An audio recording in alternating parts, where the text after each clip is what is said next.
Dorothea Helen Puente, nacida el 9 de enero de 1929 en Redlands, California, es conocida como una de las asesinas en serie más infames de los Estados Unidos.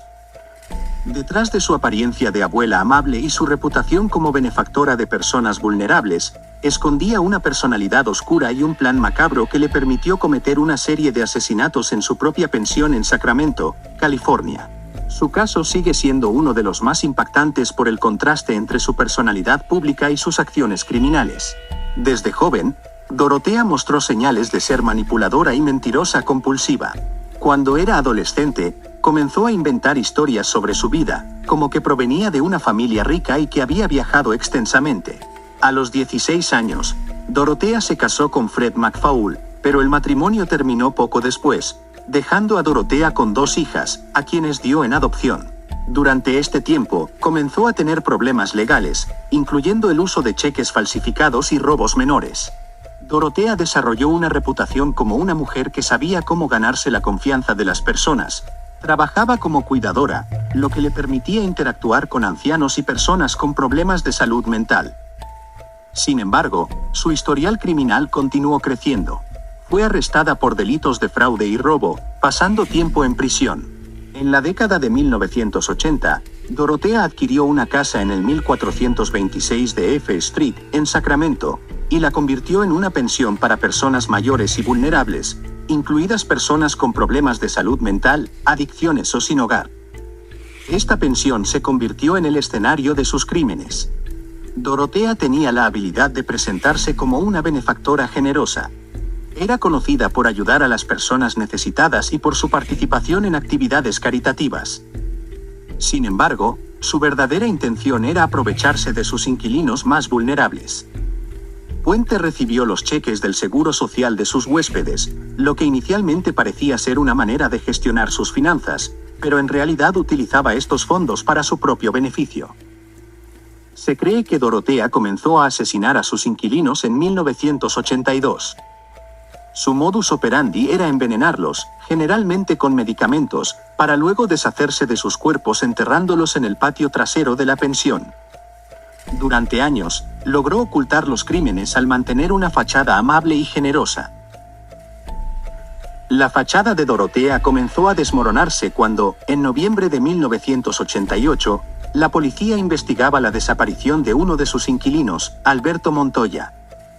Durante la inspección de la propiedad, los agentes notaron irregularidades y un olor extraño en el patio. Decidieron excavar y, para su sorpresa, encontraron un cuerpo humano. Esto marcó el inicio de un descubrimiento escalofriante. En total, la policía desenterró 7 cuerpos del patio trasero. Las víctimas eran inquilinos que Dorothea había asesinado para quedarse con sus beneficios del Seguro Social.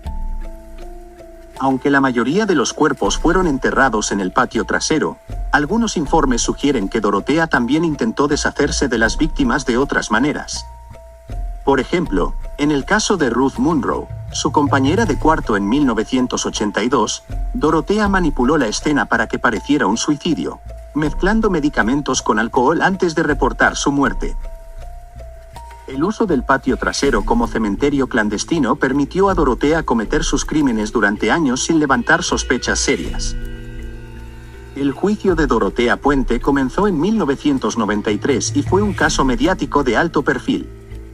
Los fiscales argumentaron que Puente mató a sus inquilinos para quedarse con sus beneficios del Seguro Social, mientras que su defensa intentó retratarla como una mujer mayor y frágil que no podía haber cometido los crímenes. Finalmente, fue condenada por 3 de los asesinatos y sentenciada a cadena perpetua sin posibilidad de libertad condicional. Aunque los fiscales quisieron atribuirle más muertes, el jurado no pudo llegar a un consenso en algunos casos. Dorothea pasó el resto de su vida en prisión, donde continuó manteniendo su inocencia. Falleció el 27 de marzo de 2011, a los 82 años. El caso de Dorothea Puente es recordado no solo por la crueldad de sus crímenes, sino también por la manera en que manipuló a su comunidad y a las autoridades para ocultarlos.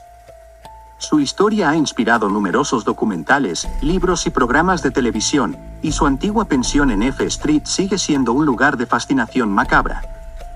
Este caso resalta cómo las apariencias pueden ser engañosas y cómo incluso las personas que parecen ser benevolentes pueden esconder intenciones siniestras. Aileen Carol Wuornos fue una asesina en serie estadounidense cuyo caso se convirtió en uno de los más notables del siglo XX. Su vida estuvo marcada por la violencia, la pobreza y la tragedia, factores que muchos consideran fundamentales para entender los crímenes que cometió. Aileen nació el 29 de febrero de 1956 en Rochester. Su padre, Leo Dale Pittman, era un hombre violento con antecedentes de abuso y esquizofrenia. Estuvo en prisión cuando Aileen nació y murió en 1969. Su madre, Diane Wuornos, abandonó a Aileen y a su hermano Keith cuando eran pequeños. La infancia de Aileen fue extremadamente traumática.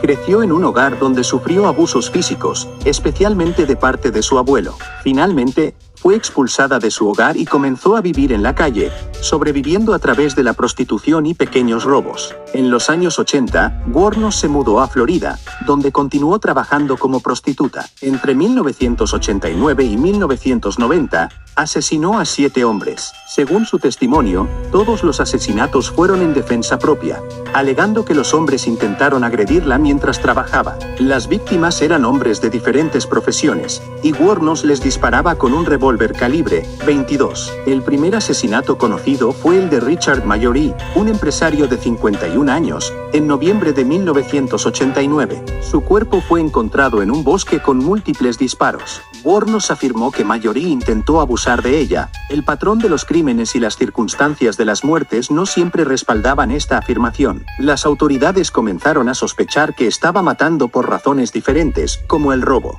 Wuornos fue arrestada el 9 de enero de 1991 después de que la policía rastreara objetos robados pertenecientes a una de sus víctimas. Durante el juicio, Aileen fue presentada como una asesina despiadada. Fue condenada por el asesinato de Richard Mallory en 1992 y recibió una sentencia de muerte. En los años siguientes, fue condenada por otros 6 asesinatos, acumulando un total de 6 penas de muerte. Las últimas palabras de Aileen Wuornos antes de su ejecución el 9 de octubre de 2002 fueron extrañas y cargadas de simbolismo. Dijo: "Sí, solo me gustaría decir que estoy navegando con la roca, y regresaré como en el día de la independencia, con Jesús.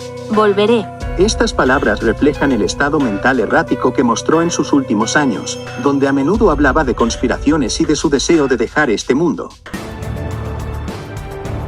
John Wayne Gacy fue uno de los asesinos en serie más notorios en la historia de Estados Unidos, conocido como el payaso asesino, debido a su afición por vestirse como un payaso en eventos comunitarios y fiestas infantiles. Su historia es un relato oscuro de manipulación, crueldad y horror que dejó una profunda huella en la criminología y la sociedad estadounidense. La infancia de John Wayne Gacy estuvo marcada por dificultades emocionales y abusos, lo que influyó en su desarrollo psicológico y social.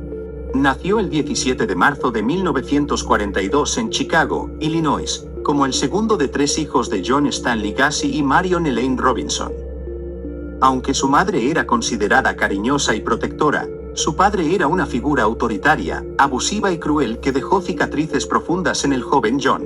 Aparte de los abusos y maltratos físicos y mentales por su padre, Gacy enfrentó una intensa lucha interna con su orientación sexual.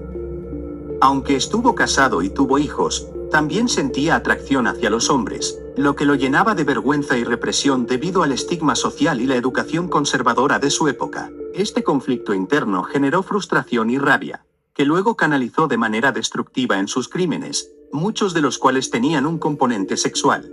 John Wayne Gacy cometió una serie de crímenes atroces entre 1972 y 1978, asesinando al menos 33 jóvenes y adolescentes. Sus crímenes más destacados no se distinguen tanto por casos individuales, sino por el patrón perturbador de sus actos y la magnitud de sus asesinatos. Pero el más importante fue el de Robert Piest, 1978. Este caso fue clave para su captura. Piest, un joven de 15 años, desapareció tras mencionar que se reuniría con Gacy para hablar sobre un trabajo. La investigación sobre su desaparición llevó a la policía a registrar la casa de Gacy, donde se descubrieron los cuerpos enterrados.